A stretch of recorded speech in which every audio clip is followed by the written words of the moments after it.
I think he's definitely in the conversation as one of the hardest punches pound for pound in the history of the sport. He has to be. We're talking about fight doctor. What are we talking about? Chris Nassim, I don't know about his out of the ring activities, but in the ring, the man could punch. The man could just flat out punch. Check out his style. I'm not telling you check him out, but check out his styles and stuff, fight doctor. That's where his power came from. No question.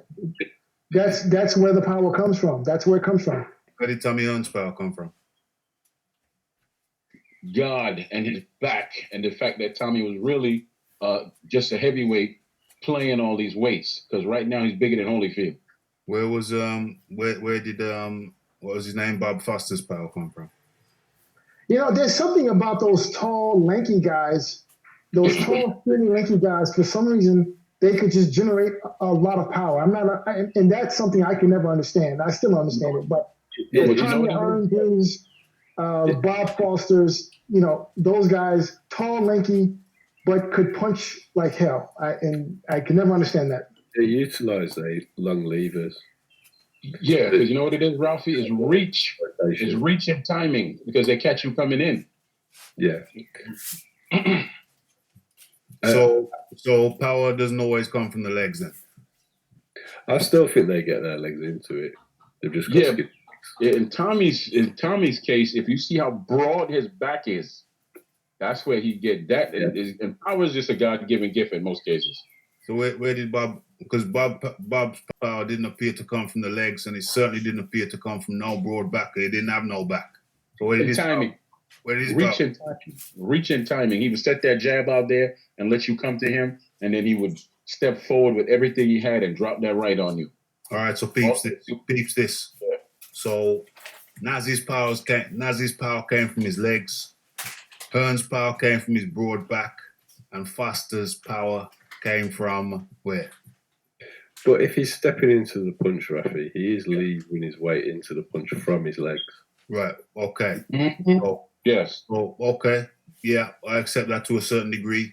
But the point I'm trying to illustrate is that there's a saying that the power comes from the legs, and having big, thick legs is a benefit. And I'm not sure I buy into that. The power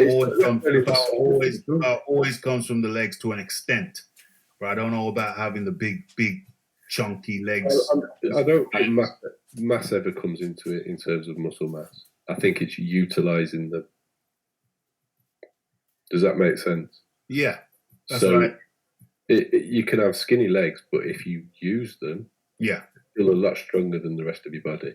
Yeah. So my point that I'm trying to make is that big legs aren't a prerequisite for having knockout power. No, but I don't think you can generate that type of force without utilizing them properly. Mm-hmm. So you can't have power without. You can't. I don't care how skinny your legs are. If you like you said about Foster, like I explained, once he sets that jab out there and you want to come in on him, he plants that right foot and he times you, and you feeling all of his weight as you come in. So that's coming up from the legs. Mm-hmm. That is coming up from his legs and everything else. He plants that foot and steps forward. Boom! He steps forward, then he plants his foot and then throws that right. He gonna knock you dead. Mm-hmm. When it comes to punching power, I think muscle mass is never really an indicator anyway. Mm.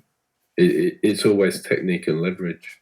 Mm-hmm. And to achieve maximum technique and leverage, you've got to create maximum torque, and you can only do that through your legs.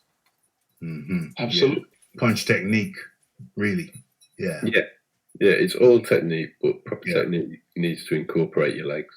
Oh, yeah. Definitely needs to incorporate your legs. The point I was making was that you don't need big legs. No, I totally agree, Rafi.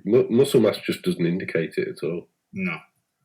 That's my argument with Evander. If he'd have not put the muscle on to move up to heavyweight, I feel he would have been more effective. Yeah. I think it hurt him. I don't think it helped him. Mm-hmm. So however he achieved that mass, it seemed to hinder his technique from when he was a cruiserweight. Mm-hmm. Technique increases power like a golf swing, 100% technique. Get back to the fight, because I'm not getting on Evander Holyfield today.